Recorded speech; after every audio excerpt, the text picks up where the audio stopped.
அனைவருக்கும் வணக்கம். இன்று டிஎன்பிஎஸ்சி குரூப் 2 தேர்விற்கான அறிவிப்பு வெளிவந்திருக்கிறது. நம்ம இதில் சந்தோஷப்படக்கூடிய ஒரே ஒரு விஷயம் அப்படின்னு பார்த்தீங்கன்னா, டிஎன்பிஎஸ்சி சொன்ன மாதிரி சொன்ன தேதியில் அறிவிப்பை வெளியிட்டிருக்கிறார்கள். மேலும் சொன்ன தேதியில் நமக்கு எக்ஸாம் வைக்க போகிறாங்க. இதை தவிர்த்து பார்த்தீங்க அப்படின்னா வேக்கன்சி அப்படின்னு வரும்பொழுது நமக்கு பேர் அதிர்ச்சி. ஏன்னா வெறும் பார்த்தீங்க அப்படின்னாக்க குரூப் 2 உடைய போஸ்டிங் பார்த்தீங்க அப்படின்னா 50, அடுத்து குரூப் 2A பொறுத்த வரைக்கும் 595 வேக்கன்சி. அப்போ நீங்கள் மொத்தமே பார்த்தீங்க அப்படின்னா ஏறக்குறைய 645 வேக்கன்சிக்கு நமக்கு இன்று அறிவிப்பு வெளிவந்திருக்கிறது. ஏற்கனவே பார்த்தீங்க அப்படின்னா குரூப் 4 தேர்வு மாணவர்களுக்கு ஒரு பெரும் அதிர்ச்சியாக இருந்தது. இப்போ இந்த குரூப் 2 உடைய அறிவிப்பு மேலும் ஒரு அதிர்ச்சியை நமக்கு வழங்கி இருக்கிறது. சரிங்களா? ஸோ பார்த்தீங்க அப்படின்னா இந்த நோட்டிஃபிகேஷனில் வேக்கன்சி, அதாவது நம்பர் ஆஃப் வேக்கன்சியை தவிர்த்து நாம் சந்தோஷப்படுவதற்கு ஒரு வாய்ப்பு இருக்குது. என்னன்னு பாருங்கள், ரொம்ப நாளாக மாணவர்கள் வைத்த மிக மிக முக்கிய கோரிக்கை பொது ஆங்கிலம், பொது தமிழ். சரிங்களா? ஏன்னா ப்ரிலிமினரி எக்ஸாமினேஷன் பொறுத்த வரைக்கும் எந்த மாற்றமும் கிடையாது. குரூப் 2 கடந்த காலத்தை போலவே ப்ரிலிமினரி எக்ஸாமினேஷனில் 100 கொஸ்டின்ஸ் பொது தமிழ் அல்லது பொது ஆங்கிலம், 25 கணிதம், அதற்கடுத்து 75 GS பொது அறிவு பகுதி. ப்ரிலிமினரி எக்ஸாமினேஷனில் எந்த மாற்றமும் இல்லை. அதே நேரத்தில் குரூப் 2 உடைய மெயின்ஸ்லையும் எந்த மாற்றமும் நமக்கு கிடையாது. ஆனால் குரூப் 2Aவிற்கான மெயின்ஸில் பார்த்தீங்க அப்படின்னா கம்ப்யூட்டர் பேஸ்டு எக்ஸாம். சரிங்களா? OMR இல்லாமல் சிபிடி டைப்பில் நமக்கு எக்ஸாம் வைக்க போகிறாங்க. அதில் நம்ம சந்தோஷப்படக்கூடிய ஒரே ஒரு விஷயம், பொது தமிழ், பொது ஆங்கிலம் அந்த இலக்கண பகுதி கிடையாது. சரிங்களா? ஸோ மெயின்ஸ் குரூப் 2A மெயின்ஸை பொறுத்த வரைக்கும் நமக்கு எப்படித்தான் இருக்க போகுது, 150 வினாக்கள் பொது அறிவு பகுதியிலையும் 50 வினாக்கள் ரீசனிங் பகுதியிலையும் இருக்க போது. கடந்த காலத்து போன குரூப் 2A தேர்வில் நடைபெற்ற ஆங்கிலம் எளிமையாக இருந்தது, தமிழ் ரொம்ப கஷ்டமாக இருந்தது என்கிற பிரச்சனை இந்த குரூப் 2ல் இல்லை. அந்த ஒரு மகிழ்ச்சியை தவிர நம்பர் ஆஃப் வேக்கன்சி அப்படின்னு நமக்கு பார்க்கும்போது ஒரு பெரும் அதிர்ச்சி. பார்த்தீங்க அப்படின்னா 2023ஆம் ஆண்டிலிருந்து அரசு ஊழியர்கள் பார்த்தீங்கன்னாக்க நிறைய பேர் ஓய்வு பெற்றிருக்கிறார்கள். அப்போ நம்பர் ஆஃப் வேக்கன்சி நமக்கு அதிகமாக இருந்திருக்கணும். 2023, 24, ஏன் 25லும் ஓய்வு பெற்றவுடைய எண்ணிக்கை அதிகமாகவே இருக்கிறது. ஸோ அதை நம்ம மைண்டில் வச்சு பார்த்தோம் அப்படின்னா இந்த வேக்கன்சியினுடைய எண்ணிக்கை இறுதியாக அதிகரிக்கப்படலாம். அதனால் மாணவர்கள் இந்த நம்பர் ஆஃப் வேக்கன்சியை கவனத்தில் கொள்ளாமல் உங்களுடைய ப்ரிப்ரேஷனை ஸ்டார்ட் பண்ணிடுங்க. சரிங்களா? ஏன்னா கடைசியாக கவுன்சிலிங் அப்போ, போஸ்டிங் கவுன்சிலிங் அப்போ பார்த்தீங்கன்னா நம்பர் ஆஃப் வேக்கன்சியை அதிகப்படுத்திட்டாங்க அப்படின்னா நம்மளால் ஒன்றுமே செய்ய முடியாது. அதனால் பாருங்கள், ஏன் மாணவர்களுக்கு ஒரு சின்ன எக்ஸாம்பிள் கூட சொல்கிறேன். உங்ககிட்ட உங்கள் பக்கத்திலே இருந்து நம்பர் ஆஃப் வேக்கன்சி கம்மின்னு சொல்லக்கூடிய மாணவர்கள் யாராவது படிக்காமல் இருக்காங்களான்னு பாருங்கள். கட்டாயம் நம்மகிட்ட புலம்புனாலும் நம்மகிட்ட ஆதங்கப்பட்டாலும் படிக்கக்கூடிய மாணவர்கள் ஒரு பக்கம் படிச்சுக்கிட்டே இருக்காங்க. அதனால் தேவையற்ற ஆதங்கம், புலம்பலை தவிர்த்து குரூப் 2 நோட்டிஃபிகேஷன் வந்துருச்சு. சரிங்களா? இதுதான் நம்ம வாழ்க்கை, இங்கே தான் நம்ம இருக்க போகிறோம் அப்படி நீங்கள் முடிவு பண்ணிட்டீங்கன்னாக்க கட்டாயம் உங்களுடைய ப்ரிப்ரேஷனை ஸ்டார்ட் பண்ணுங்கள். ஏன்னா குரூப் 2Aவினுடைய தமிழ் இலக்கண பகுதியும் நமக்கு தெரிஞ்சு போச்சு. அதே மாதிரி குரூப் 4 தேர்வுலையும் தமிழ் எப்படி கேட்க போகிறாங்கன்றது நம்ம பார்த்துட்டோம். அப்போ இதை முன் உதாரணமாக வைத்து குரூப் 2 தேர்விற்கு தயாராகக்கூடியவர்கள் என்ன பண்ணுங்க, தமிழ் இலக்கண பகுதியை கான்செப்டை புரிஞ்சுக்கிட்டு எந்த அளவுக்கு டெப்த்தாக படிக்க முடியுமோ படிங்க. கட்டாயம் ஒரு 10லிருந்து 15 கேள்விகள் எங்கே இருக்குன்னே நமக்கு தெரியாமல் போகிறதுக்கு வாய்ப்பு இருக்குது. ஸோ அதை பற்றிலாம் கவலைப்படுறதுக்கு நம்ம இங்கே நேரம் இல்லை, டைமும் இல்லை. ஏன்னா செப்டம்பர் 28ஆம் தேதி குரூப் 2 உடைய ப்ரிலிமினரி எக்ஸாமினேஷன் நடைபெற போகிறது. நம்ம வருத்தப்பட்டுக்கிட்டே உட்காந்துட்டோம்னா தேவையில்லாமல் நாட்கள் தான் வேஸ்ட் ஆகும். ஸோ மாணவர்கள் அந்த குரூப் 4 அதிர்ச்சியிலிருந்து வெளிவந்துட்டு குரூப் 2 உடைய ப்ரிப்ரேஷனை ஸ்டார்ட் பண்ணுங்க. சரிங்களா? சரி, இப்போ அடுத்து மாணவர்கள் கேட்கக்கூடிய அடுத்து ஒரு மிகப்பெரிய கேள்வி.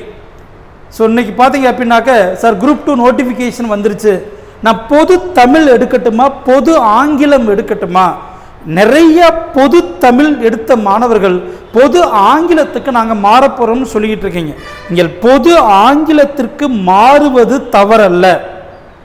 அப்போ யாரெல்லாம் தமிழ்ல இருந்து ஆங்கிலத்திற்கு மாறலாம்?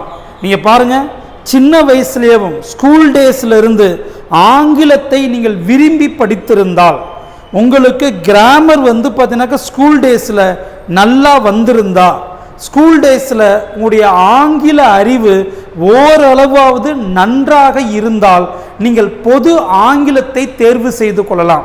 சார் எனக்கு ஸ்பெல்லிங் மிஸ்டேக் வரும், ஆங்கிலத்தை என்னால் ஒழுங்காக வாசிக்க தெரியாது, ஸ்கூல் காலேஜிலலாம் நான் ஆங்கிலத்தை பெருசாக நான் படித்ததே இல்லை, இலக்கணம் எனக்கு வரவே வராது அப்படின்னு சொல்லக்கூடிய, அதாவது ஆங்கிலத்தில் கிராமர் எனக்கு வரவே வராது, நானே கஷ்டப்பட்டு தான் 10th 12th பாஸ் பண்ணேன், ஆங்கிலத்தில் தான் எனக்கு மார்க் ரொம்ப ரொம்ப கம்மி, இந்த ஆங்கிலம்னால எனக்கு அலர்ஜி, எனக்கு ஒரு பயம் இருக்கு அப்படின்னு நினைக்கக்கூடிய மாணவர்கள் தயவு செய்து பொது ஆங்கிலத்திற்கு மாறாதீங்க. இல்லை சார் எனக்கு ஸ்கூல் டேஸில் இருந்தேவும் ஆங்கிலம் எனக்கு ஓரளவு எளிமையாக இருந்தது, கிராமர்லாம் நான் நல்லாவே படிச்சிருக்கேன், ஒரு தடவை நான் கிராமர் படித்தாலே எனக்கு புரிஞ்சிடும் அப்படின்னு நீங்கள் நினச்சிங்க அப்படின்னா, உங்களுக்கு நம்பிக்கை இருந்தால் போன குரூப் 2 பொது ஆங்கிலத்துடைய வினாக்களை பாருங்கள். அதே மாதிரி இந்த குரூப் 4 எக்ஸாமினேஷனில் மாற்றுத்திறனாளிகளுக்கு வழங்கப்பட்ட பொது ஆங்கிலம் வினாக்களையும் பாருங்கள், சிலபஸை பாருங்கள். கட்டாயம் நான் படிச்சிருவேன் அப்படின்ற நம்பிக்கை இருந்தால் மட்டும் பொது தமிழிலிருந்து பொது ஆங்கிலத்திற்கு மாறுங்கள். எனக்கு சின்ன வயசுலிருந்தேவும் ஆங்கிலம் கடினம், ஆங்கிலம்னாலே எனக்கு வராது, எனக்கு பயம் அப்படின்னு நினைப்பில் இருக்கக்கூடிய மாணவர்கள் கட்டாயம் பொது ஆங்கிலத்திற்கு மாற வேண்டாம். தமிழையவும் இன்னும் கொஞ்சம் டெப்த்தாக படிப்பதற்கான வழிகளை கண்டுபிடிங்க. இன்னும் டெப்த்தாக எந்த அளவுக்கு படிக்க முடியுமோ அந்த அளவுக்கு கட்டாயம் நாம் தயார் செய்து கொள்ள வேண்டும். ஏன்னா இந்த வினா பாருங்களேன், குரூப் 4 எக்ஸாமினேஷனில் பொது தமிழ் கடினம் என்பதற்கு மாற்று கருத்து இல்லை. ஆனால் அதே நேரத்தில் பார்த்தீங்கன்னா கட்டாயம் 77 வினாக்கள், நீ வேணா போய் எண்ணி பாருங்க. குரூப் 4 எக்ஸாமினேஷனில் தமிழில் நீங்கள் கட்டாயம் நீங்கள் எண்ணி பார்த்தீங்க அப்படின்னா 75லிருந்து 77 வினாக்களுக்கு நீங்கள் சரியாக பதில் அளித்திருக்க முடியும். கொஸ்டினை பார்த்து பயப்படாமல் பொறுமையாக நிதானமாக யோசிச்சிருந்தீங்கன்னா, ஏன்னா கட்டாயம் ஒரு 20லிருந்து 25 வினாக்கள் தமிழில் கடினம் தான். அப்போ இந்த 20லிருந்து 25 வினாக்கள்லையும் பார்த்தீங்கன்னா 13 வினாக்கள் என்ன எங்கே கேட்டிருக்காங்கன்றதே நமக்கு தெரியலை, அல்லது எங்கே சோர்ஸ்ன்றது நமக்கு புரியலை. அதர்வைஸ் கட்டாயம் 80 வினாக்களுக்கு சரியாக பதில் அளித்திருக்க முடியும். உங்களுக்கு கான்செப்டை தெளிவாக படிச்சிருந்தீங்கன்னா, ஏன்னா சார் இப்படி சொல்கிறாரு, சிலர் என் மேலே வந்து குறை கூறுவதற்கும் வாய்ப்பு இருக்கிறது.